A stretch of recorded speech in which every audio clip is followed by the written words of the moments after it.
Welcome to Harmony in Health. In this, our second podcast, we're going to ask some of our team members, and you can find out more about who they are on our website, harmonyinhealth.org, what harmony means to them.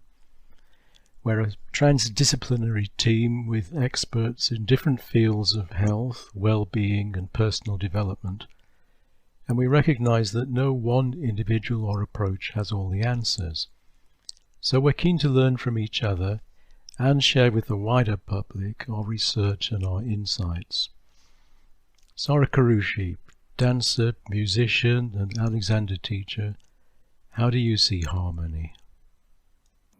So it's a question I've been pondering ever since we started to take the step back and really look at what does harmony actually mean.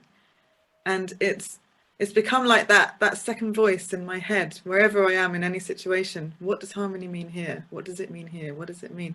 And through doing that process, I've completely changed my idea from what was probably more a very constant, possibly even quite stagnant state, which was based in idealism of everything being on an equilibrium. So finding that balance point, which I've always found quite difficult to do. And it's become more of a dynamic process, like all the good things in life. And what Richard just spoke about really, really resonates with my idea of harmony now, which is the idea of it being purposeful. And I thought I'd share with you something that I watch my son do every week. He's studying Suzuki violin. And anyone who knows about Suzuki method, it's Dr. Suzuki from Japan. And they start the lesson where they put the violin under their arms, and the student and the teacher have a bow. And in this moment, I'm seeing it as a creation of harmony.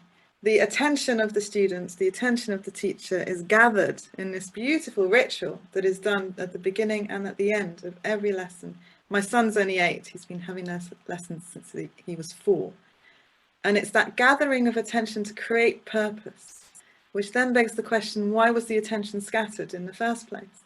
And I think that with the imbalance that Richard has spoken about, the diaspora of people, of communities just breaking up around the world, our attention has broken up as well.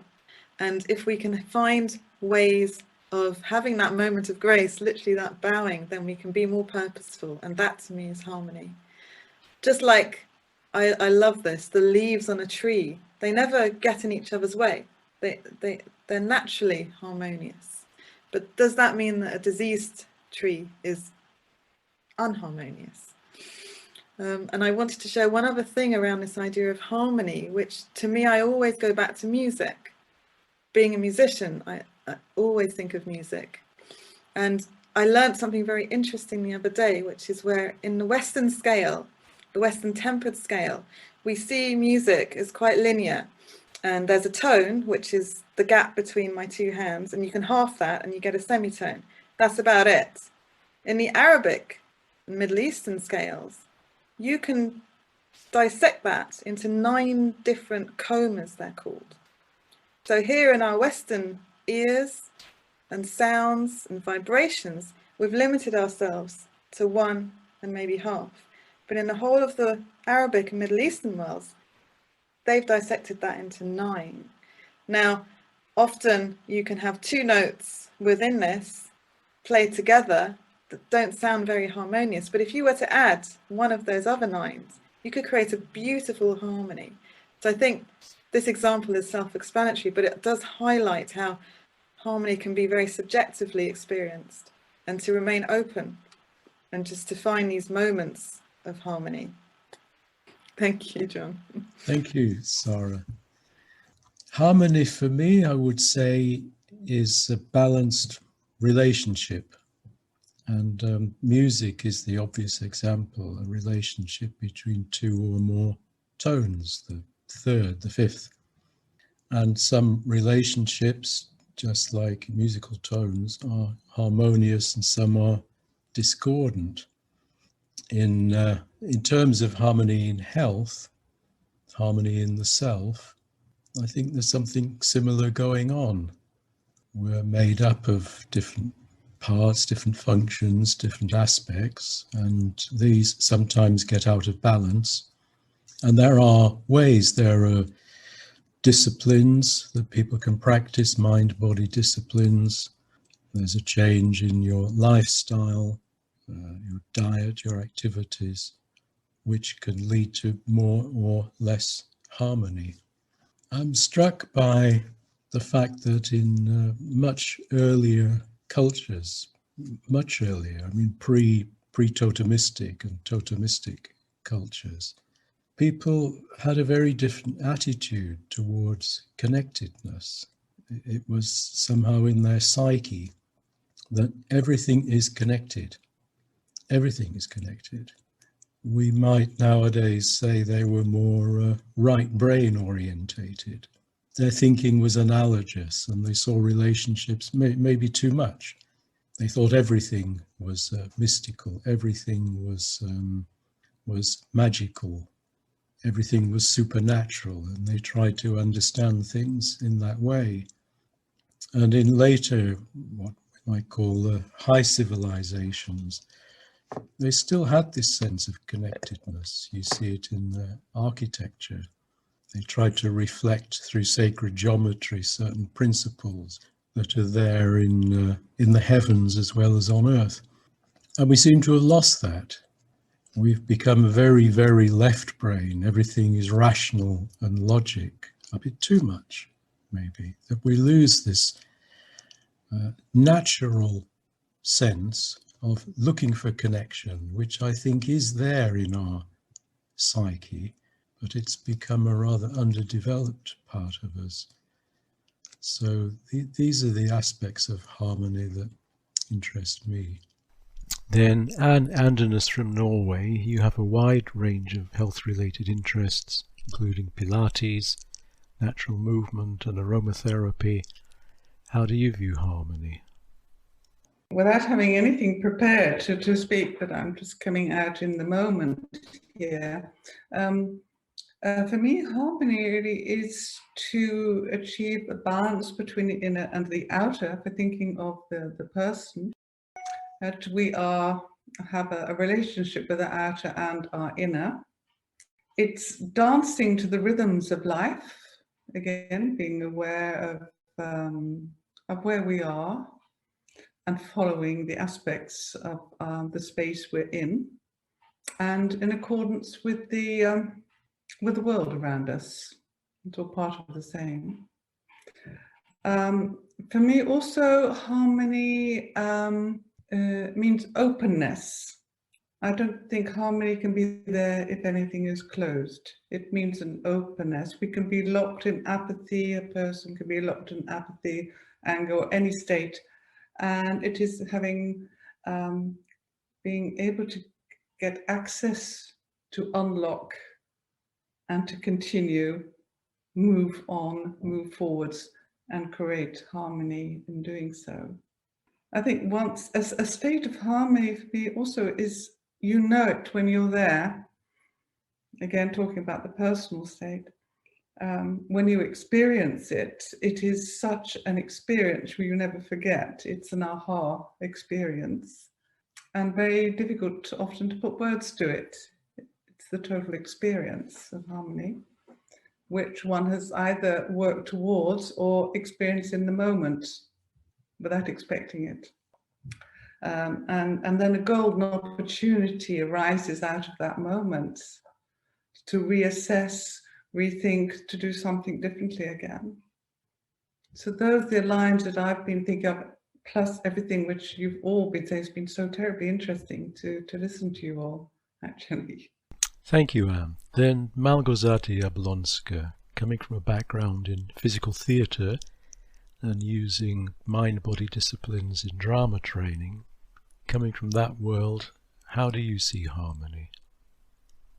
Yeah, coming from a world of theater, I must say that I will immediately, a question of harmony brings to my mind this experiment that was done with an actor who was supposed to keep balance, and his feet were connected to this logic mat that they could measure the way the force is attaching to those feet to the ground. And the moment they started measuring this balance, they noticed that there is no point of balance, that the balance is a process of constant losing and gaining balance. So the dance of the forces, so the constant finding equilibrium. So for me, the riding the bike is I think the most in my head example of balance. You have to go forward to keep your balance. So you have to adapt, and you have to synchronize your action to the environment changing around you, and also to the forces changing within you. So for me, of course, balance or harmony is very active, very processual, and also it brings to my mind two next words, curiosity and resilience. So for me, you cannot really have or try to be in balance with the environment without you being curious about this environment. So really exchanging information from you outside and from outside in. And then resilience, so yeah, the possibility to adapt, to have this space within you to actually take in the information and adapt and withstand this change that is happening.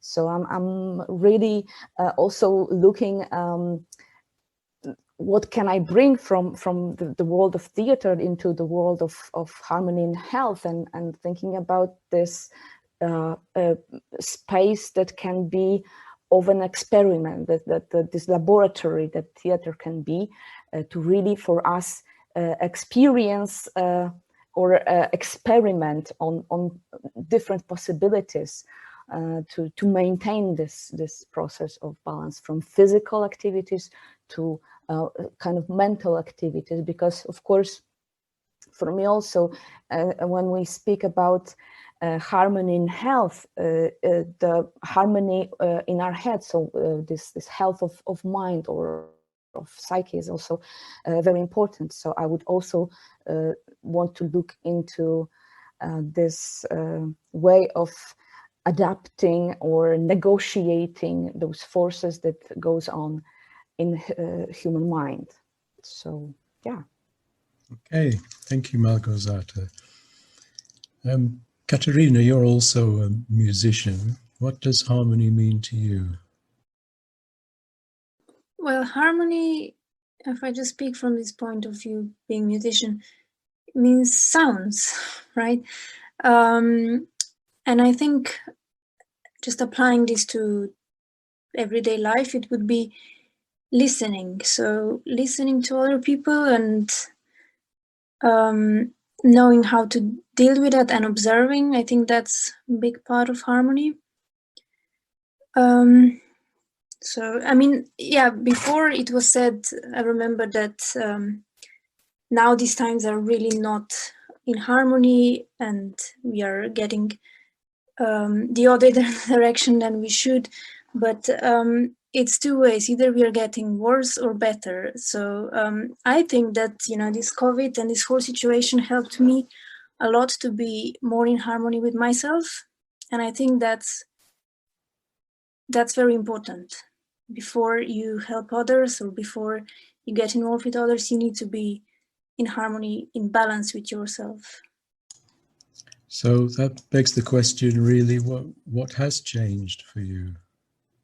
Listening to myself more, taking care of myself more, and I think I read it in this 12 Rules book by Jordan Peterson. Treat yourself like you're someone responsible helping for. So helping myself first. Yes, thank you. And Julia, what about you? So harmony, the concept, I guess, is not pin downable for me. And I think I often have a tendency to want to pin things down. And in that way, it's helpful to be thinking about harmony and also kind of feeling it out. And the aspects that are really interesting to me is around the flavor of something when it's harmonious, or I am feeling in harmony with my surroundings. There's a sense of peacefulness, but it's not stuckness, as people have already spoken about a process. For me, it's kind of when you're in the flow of life, you're in flux, or you're in your activity and you can act, then that is being in harmony. And it doesn't mean that everyone's agreeing, and it doesn't mean if that there's not conflicting elements. In fact, I think there has to be conflicting elements, but then something can be made harmonious from that. Thinking about being in a harmony with the environment, there's definitely environments where I think it's very difficult for humans to be in harmony or feel harmonious, and there's too many of them. And where I find it easier to kind of relate to this concept of harmony is in nature and outside. And just yesterday I was walking with a friend now who I've been trying to connect with for a long time, and we had lots in common, and we were just walking in the park, and the trees were almost raining their leaves. It wasn't particularly windy, but they were just fluttering down a bit like confetti. And you could see the light on the leaves, and we were both there connecting with each other. And I think it's those moments of harmony that are possible, and that I find very, very interesting and really gives a bit of a meaning to life. Thank you, Julia. Then Hannah, please introduce yourself to us and tell us about your views on harmony. I'm Dr. Hanna Poikonen, and I'm currently continuing my research at the ETH Zurich, focusing on embodied cognition in education. As a research method, I use neuroscience. And also I have my own wise motion method in which I combine neuroscience and movement. And through that, I educate different kind of groups, being patients recovering from brain illnesses or brain injuries, the physiotherapists, for example, medical doctors, psychologists who work with such conditions, and also everyday people who are interested in well-being. And in my work, I constantly face people who are looking for gaining harmony back into their lives. And I think that's very typical condition or typical situation when we start valuing harmony. Because often when we are actually living in harmony, we don't necessarily notice it. It's just this very comfortable feeling, and then it might feel so comfortable that we necessarily don't realize to appreciate that. But once that has been taken away, then we start crave for it, or we start long for it, and we start conscious search for it.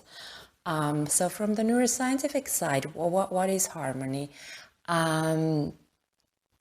You could really see that our brains tune together. So first of all, within the brain, there are more, let's say, lower frequencies, such as alpha frequency, meaning that we are in a calm mental state. We are still aware, we are still perceiving the surroundings, but from the calm state.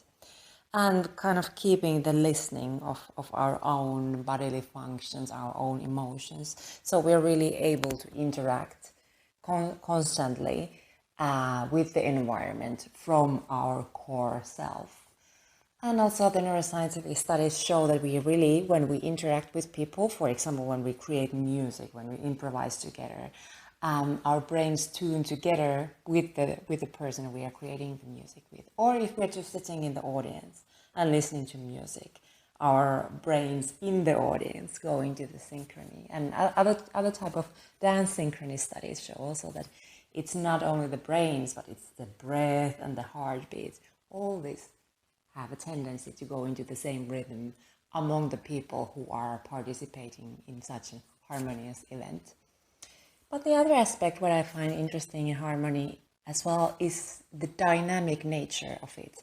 As I mentioned in the beginning, that many of the clients and patients who I encounter, they've gotten out of the harmony, which I also don't find that dangerous if the period of being out of harmony is shorter. Because also sometimes we need these like bursts of stress, short-term stress, which kind of pushes us forward. And then again, when we have taken these demanding steps, then we ideally know how to go back into this harmonious state, and we give time for our minds and bodies to recover. So I think the harmony is kind of like dynamic state of being, and it's a kind of safe space. We know how to find that, ideally, how to find that in our own body and in our own minds, so that we don't need to be afraid or worried if we are pushed out of the harmony for a little while, because that is also needed for advancing. For example, when I was referring to the musicians before, so that they can create in a harmonious way together, so that their brains are in harmony and also their body movement is in harmony, and that correlates with the quality of the performance. They have needed to very dedicatively practice the instrument they're playing. So there has been moments of frustration and worry and demand and different kind of moments when surely the person has been out of harmony, but temporarily, and then they find the harmony again, and then from this state of harmony they can interact with people and with our environment. So I think the biggest challenge in harmony is to understand and realize to value it when we're actually living it, because that state is so comfortable and feels so good that we start to kind of take it for granted. But it's something what needs to be constantly maintained. Thanks, Hannah. Now, Eleni, Dr. Eleni Siompanu, you're the Harmony Lead at the College of Medicine, and it's really on your initiative that this Harmony in Health project got going. So tell us your views on harmony. Well, for me, harmony, thinking of it as a whole, bringing together elements that are complementing, often contrasting, but complementing and creating a whole, something, one. And when I'm in harmony, I feel like I'm a whole person. I feel like I am within whole environment. I feel connected. In relation to whether harmony, we can find harmony in difficult times and difficult spaces. I'm reminded of the fact that in ancient Greek myths, harmony is the daughter of Aphrodite, who is the goddess of love and beauty, and of Ares, which contains this AR, Mars, the god of war. And I don't think it's by accident that this was put together. Out of chaos comes harmony. There has to be a friction, there has to be some kind of war in order for the old to bring something new. And it's through this suffering that something new can come up. There's a lot to say about the connections of the word harmony in the Greek. Harmony and happiness are very similar words, and harmony and virtue are very similar. They contain the same R, the same letters, and they are related, and so is the word anthropos, which is man. So harmony in health is, for me, again, is becoming whole by connecting the inner and the outer environment, by connecting within myself the mind and the body and the spirit.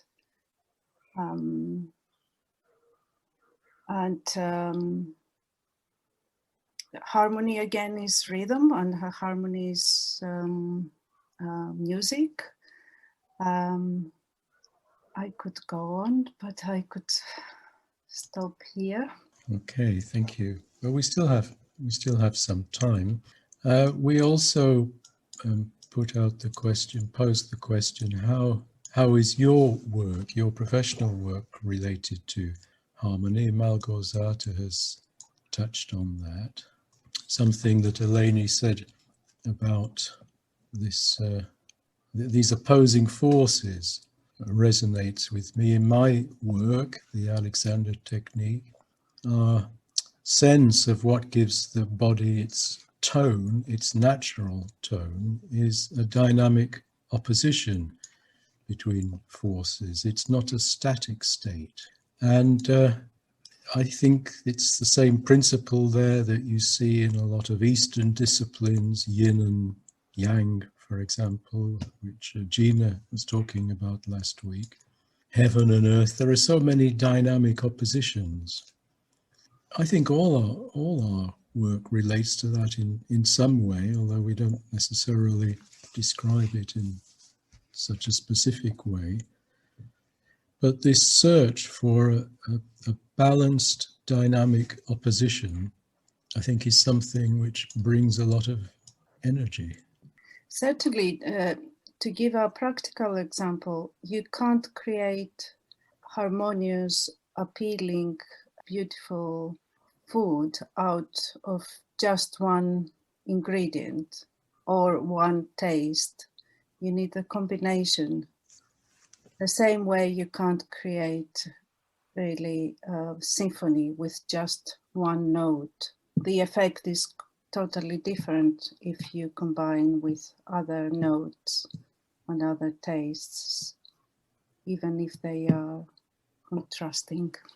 So in my work in advising people with food and diets, there's a lot to say of combining different things to create something that appeals to people. Sarah, what about your work with the orchestra and the choir? I'd say the way in which it relates to harmony is that I notice when I'm with the orchestra or working with young, very vulnerable people, what state I'm in and what effect that has on them.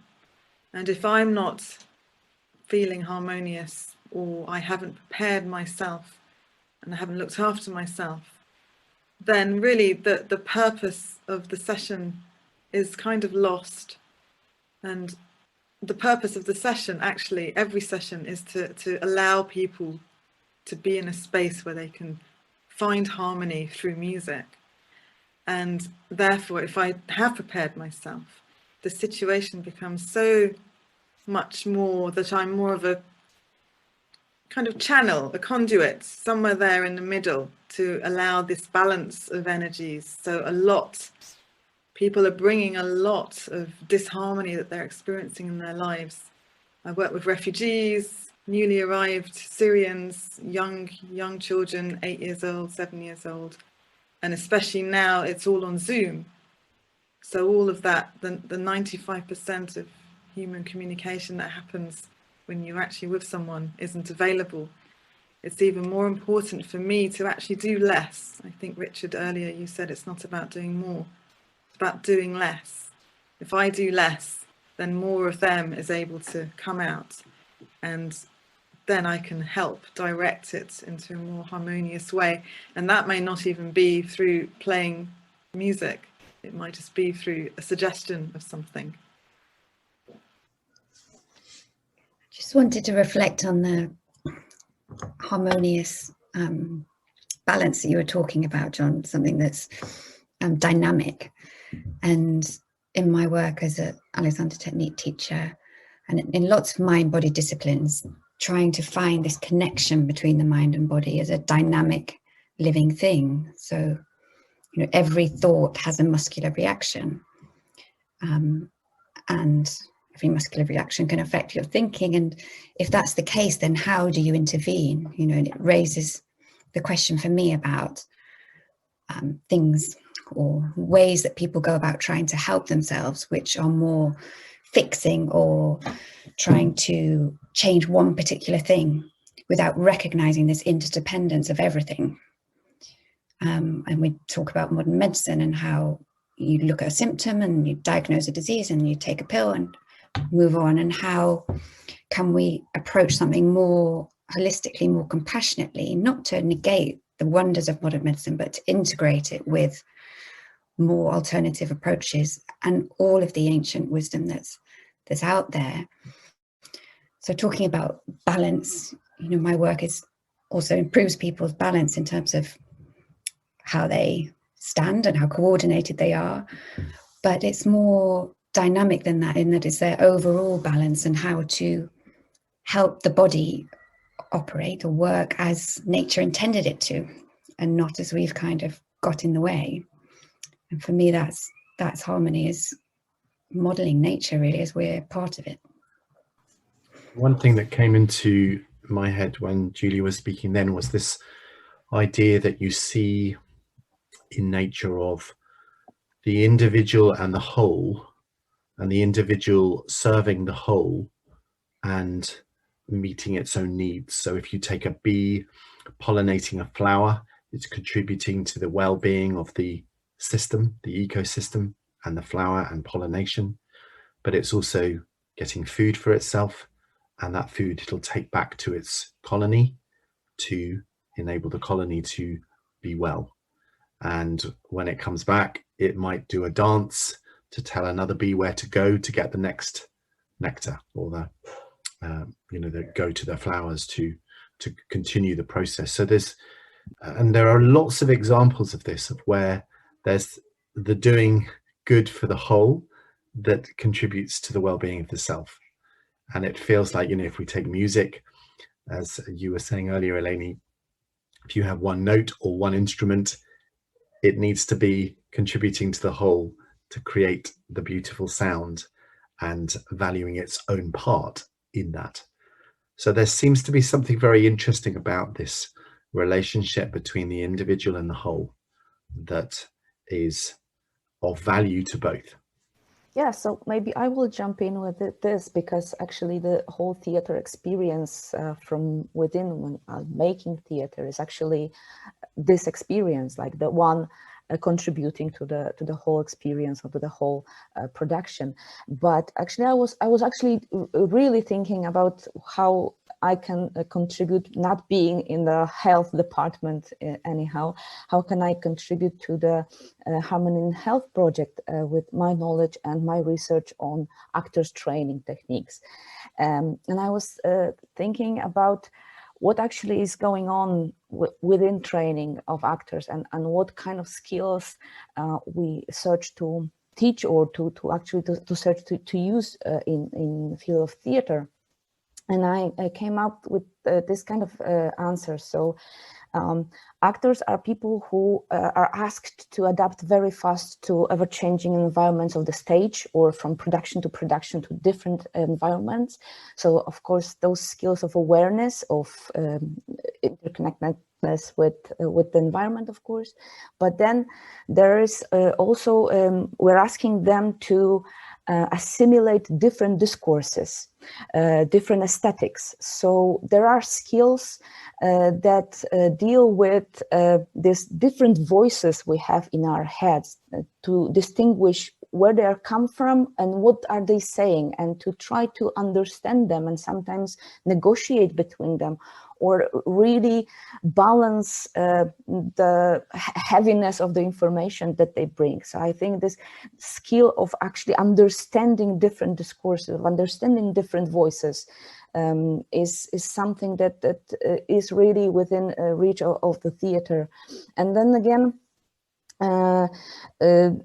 I really, this idea of skillful playfulness is something that is very strong in my head, because actually there is, and of course, within skillful playfulness, there comes creativity, there comes of course expression, and there come idea of game and challenge. So those areas that we actually can either experiment with some possible, challenges and outcomes and our reactions, and to stay in this mode of skillful playfulness can actually take away this heaviness that we need to have a solution for something, and can actually bring us into this lightheartedness that might be easier to accomplish change, or actually to accomplish this adaptive process. So yeah, from my perspective is this, because I think as we are part, not only our body and our physical environment, we are actually also part of our cultural environment, and we also need to negotiate our place in our cultural environment to be able to be creative and express ourselves, and take in and understand other voices, as Sarah said, that we are now living in this national, multi-language societies. So this skill of negotiation would be something useful, I think. Looking ahead to the post-vaccine epoch, which is hopefully coming next year, we have talked in the past about trying to organize longer events, residential weekend or something like that. So what would you be able to contribute to that from your work?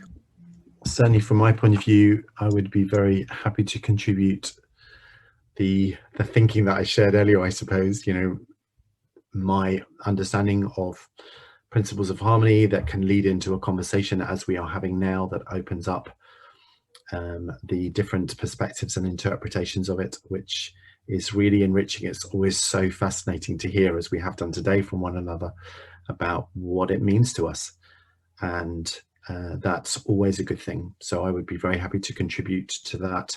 I'm also really fascinated by the geometry and the geometry of nature. I saw the most beautiful red berry, a winter berry, on a walk on Saturday, and its end has the perfect pentagon, and it's just remarkable. I'll send it to you after this. You can have a look at it. But I'm fascinated by the patterns of nature. So something around geometry and patterns would be really lovely to share. So I think me, for example, if I get involved, it's like we said before, not so much talking. I mean, education is very important, of course, for harmony, but not telling people, if I was teaching them music, not telling them what to do, how to do, but get them involved to actually, for example, perform something, get them involved into practical projects. Like, say, I have a piece of music, for example, we were doing Game of Thrones tune, and there is 20-30 people involved who become like an orchestra, and we actually practice it together. So something like that. And I would just thinking of sensory movement, which we have discussed previously, movement with awareness and and being aware of our senses as we do so. I'm thinking of the overall event and how it could feel harmonious and mirror the principles that we're talking about. So these diverse disciplines coming together and sharing, and I'm interested in all of them. So trying to put something together that shows the beauty, has geometry, has space for people to find something new, has some ability to create discord, but bringing lots of disciplines together kind of under one framework and finding a way to explore in that. And also just in terms of the environment, making that harmonious and helpful, the food that we have and how it all works. It's really something to look forward to, isn't it? I'd like to invite you all here to Norway to do it. I will just reiterate and add, I'd love to get involved in actual, maybe leading something participatory and interactive with music, movement, but something accessible. So people don't necessarily need to be dancers or need to be musicians to make it accessible. But also something around maybe a morning, with all the combined skills that we have, we could create our own morning meditation that isn't Alexander technique, that isn't the usual meditation. If we got together and provided that for people, I think that would be special. Thank you, everybody. Then we come to the end of this podcast. To find out more about Harmony in Health, our team members and our projects, go to harmonyinhealth.org.